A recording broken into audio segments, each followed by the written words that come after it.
After high school, you joined the Marines. Tell us about your. Well, it wasn't joining because I wanted to. The Vietnam War was going on then, and when I went to embalming school, I had a occupational deferment, which being a mortuary, working in mortuary.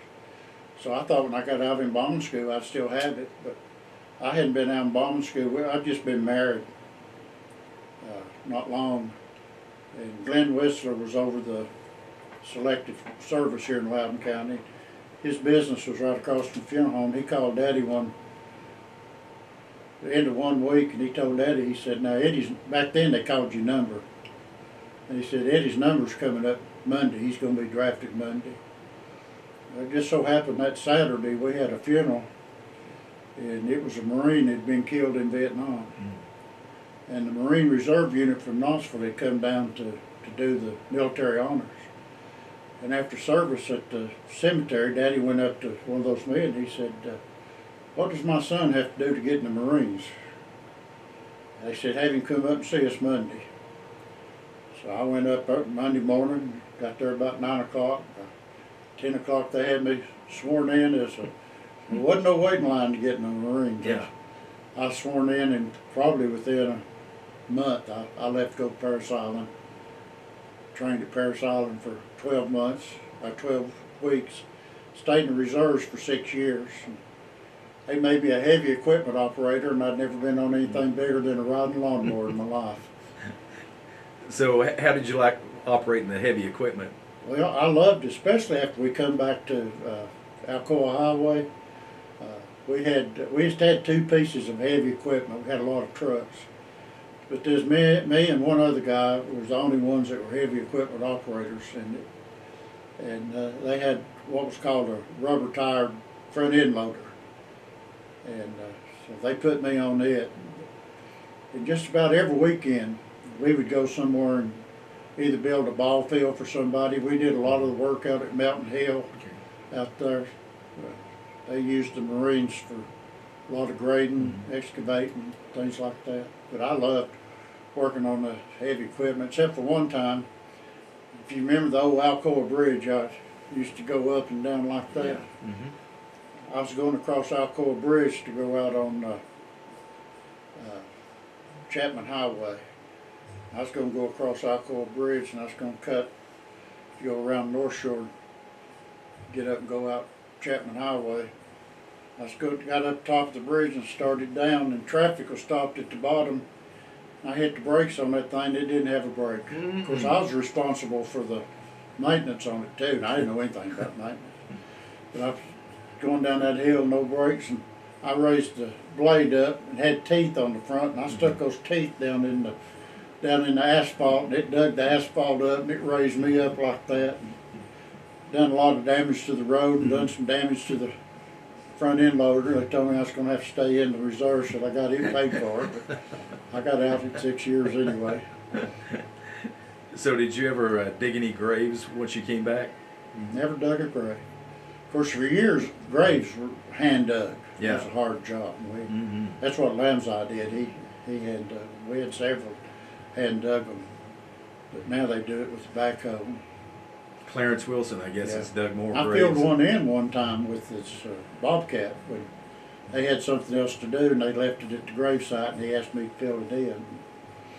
He's a neat guy. He is. He's got a lot of tales too. He's told me a few of them.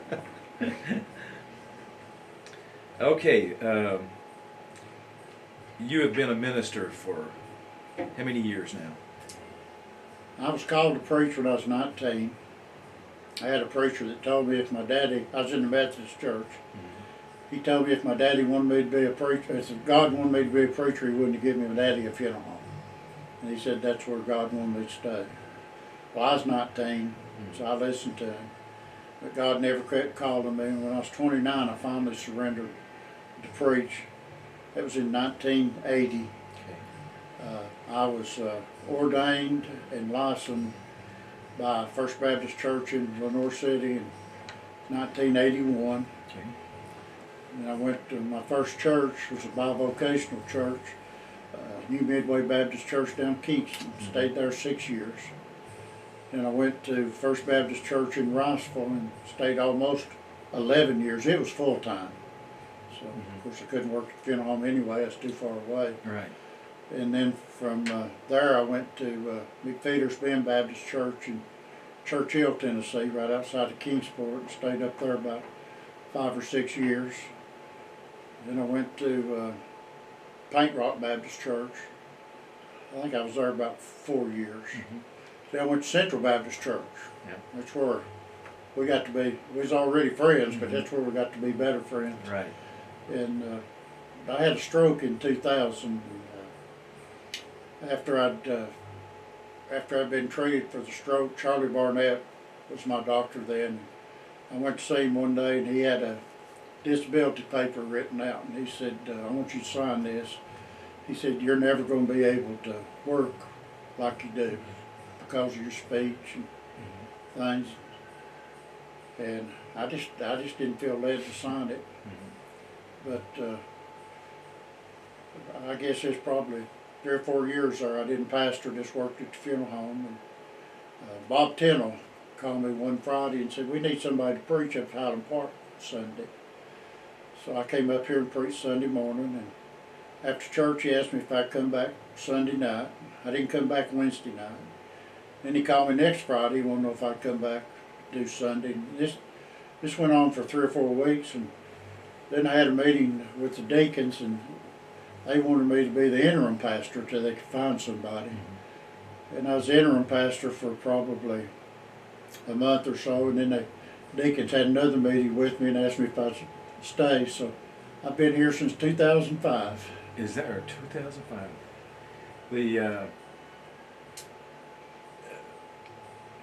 I remember going on a trip when you were at New Midway. We went to Canada. Yeah, that was a good trip. One of the things that I loved to do back then is we'd get a big bus out of Knoxville. We always used Lloyd bus lines. They furnished the driver, but I'd get a trip up somewhere, and we'd figure up the cost, and we just divided among everybody that went, and that way it kept it cheap. I mean, we just talking about, we go to Gananoque when you went. I think so. Take that trip on the Thousand Islands. Yes, yes. Yeah, we did that. We went to Niagara Falls. Niagara Falls and Hershey. Went to Hershey. Went through the Amish country. Oh yeah, beautiful country. Yeah, went to Gananoque. It was just a little Canadian town. And stayed at the Gananoque Inn and took a trip of the Thousand Islands. Yeah, those were. We fun we times. used to do a trip every year. Yeah. Now, as being a pastor for, what is that, over 40 years, 43, 42 years, what makes a good pastor? Well, I tell everybody, people say you turned your back on God for those 10 years when I didn't accept the call. But I think God used those 10 years to prepare me to be a pastor, because I met with so many families, helping them arrange their funerals and stuff, and doing funerals. And I think being with families during times like that, the Lord helped me to learn how to be compassionate and to help families in a time of need like that. And that's really what a pastor does. He helps families in times of need, a lot of other things too. But I believe those 10 years helped me to be a pastor. But being a pastor is just, well, you can be a preacher, or you can be a pastor, or you can be a preacher and a pastor. And I want to be a preacher and a pastor. I want to be able to preach God's word, that people might come to know Him as Savior and Lord of their life. But I also want to be a pastor that if they have a need, if they're in the hospital, they have a death, just need somebody to pray with. I want to be a pastor. I want to be more than just a preacher. What do you enjoy most about being a pastor? I enjoy most about being a pastor preparing sermons and preaching sermons. A lot of times I'll prepare a sermon and I'll preach it and I'll leave the pulpit and I feel, boy, I really failed the Lord on that one. That was a flop. Then somebody will come up to me and say, boy, that was just for me. Yeah, they need to hear that. And so that makes you feel good. But Mm-hmm. I just enjoy. I don't think if I was preparing sermons that I would get in deep Mm-hmm. in the Bible as you have to do when you're preparing a sermon. Did you learn your preparation from the time at Carson Newman, from the classes? No, I had a mentor from the time that I first was called to preach and didn't preach. And his name was A.A. Carlton. You may remember A.A. Carlton. At that time, he was a pastor over at Calvary Baptist Church. And I mean, he would help me so much. Mm-hmm. And then he went to First Baptist. When he went to First Baptist, he gave me all of his library, all of his books. Wow. And he was always a friend. But I remember one time in particular, when I was at New Midway, and I really loved being at New Midway. I loved the people. That's my first pastorate. Mm-hmm. I mean, they probably helped me to be a pastor, taught me more than anybody you learned in school. But I had a pulpit committee come from Riceville, want me to come. And my kids were, Missy was, I think, maybe a junior. Chris was just getting ready to be a freshman. She's going to be on the basketball team, baseball team, and Betsy was in middle school. They didn't want to go nowhere, so I called A.A. Carlton. I said, A.A., how do I know if I'm really supposed to leave or not? Yeah. He said, Eddie, I can't tell you that. But he said, if you're supposed to leave, you'll know it. Mm-hmm. He said, Lord's not going to leave you hanging. If he wants you to go, he'll make it known to you. So we accepted the call, and for the first year, it's hard. I can remember me and Bobby Carroll sitting out on the porch in the swing down there many a night. She'd be crying because New Midway? no, at First Baptist in Riceville. When we went, Yeah, but what I'm left saying is Midway. she missed the people. She missed her friends here. Yeah. And kids missed their friends here. And, we moved down there in like on the middle of July or something. Then school started. And, Chris, being a freshman, 2 or 3 weeks before school started, we took him down, put him on a bus to go to basketball camp. And he knew nobody on the bus, didn't know anything. And Missy was in the band. She's going to be drum major out here. She got to be drum major down there too. But Betsy probably adapted more than anybody else because just being in she may have been in the 6th, 7th grade something. Yeah. But it was just really, really hard. I bet. I missed the funeral home a lot too. Mm-hmm. One of Daddy's best friends in the funeral business owned a funeral home in Athens, Tom Ziegler. Him and Daddy had been friends growing up, worked together before they both went to embalming school, everything. And so he would call me every once in a while to come down and do some embalming for him or have him on a funeral or something. So that kind of helped out.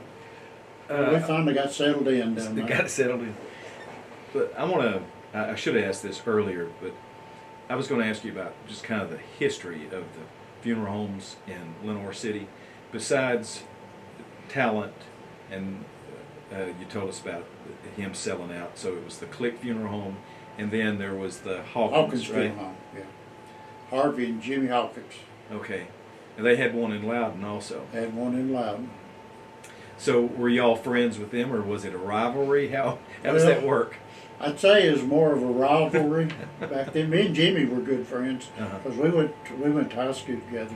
Okay. And eventually, when they sold out, we bought them out, and Jimmy come to work for us. But I can remember back then, if there was a wreck, it was always a race between whoever's driving our ambulance for Talents or us, or who was driving Harvey. Tommy Burnett worked for him for years. There's always a race till you get there first. So you are 74 now, right? Be 75 in February. Okay. So who made the greatest impact on your life? My daddy. And why would you say that? Well, from the time I was 12 years old, I worked with him. From the time I was 12, even at Talent Funeral Home, just about everybody, even if it was in the middle of the night, I'd get up and go with him. He'd let me do something to help, and he was always saying, you need to do this, don't do this. And then when we moved out on our own, I guess he taught me what hard work's all about, how he went out and talked to people, trying to get people to use him. And he was, he knew the funeral business inside and out. I remember one time he told me we'd gone on an emergency call, and we'd picked somebody up and took them to the hospital, and Daddy said, now, don't always go back. Don't always go back the same way you went. I said, how come? He said, well, more people will see the sign in the ambulance that way. That's good advertising. So he was a businessman through and through, besides being a... Yeah. He probably lost more money than he ever made, though. He never turned anybody down on anything. For years and years, he'd never sent a bill. Even when we got an auditor, he'd tell families, he'd say, now you're going to get a bill in about 30 days, just throw it in the garbage can. If you can't pay it, don't worry about it. What would you say, do you have any idea of the percentage of people who actually pay for their... I don't have any idea. And he wouldn't have told you if he... I'm sure he knew, but he wouldn't have told you if he knew. And if they had somebody else to die, and they still owed him money, he treated them just like you treat anybody else. I mean, it didn't. When they come in, he'd never say, "Now remember, you still owe me some money." Yeah. He'd never mention it.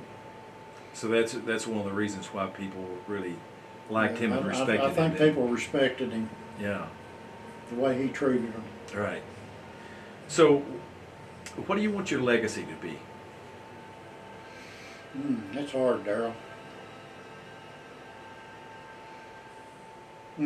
I'd like for people to remember me as somebody that tried to make a difference, whether I was working at the funeral home or even now as a pastor. I don't want people to remember he was pastor at a church when they built that, or they done this. I don't want people to remember me as saying they had so many at that church when he started and so many when he left. Because it's not about that. It's about growing in spirituality in your heart. I'd rather people remember me as somebody that helped them to grow in their spiritual life and cared about them. That'd probably be my what I want my legacy to be. Well, I think you're achieving that because... Well, I don't know. And I want to be remembered as a good husband, a good daddy, granddaddy, great-granddaddy. We just had our 5th grandchild just the other day. He's a boy. We got three girls and a boy now. Think any of those will be in the funeral home business? Do what? You think any of those will be in the funeral home? I don't think so. I used to think my oldest grandson, Corey, he used to like to help at the funeral home, especially if I was working, he would work. I always thought he might do it, but now he's kind of moved out on doing his own thing now. Well, thank you so much for doing this, and I appreciate it so much, and I'm sure people watching this will enjoy it. Thank you, Darryl. You mean a lot to our family. Well, same here. My kids still call you Daddy, so. Yeah, they're special.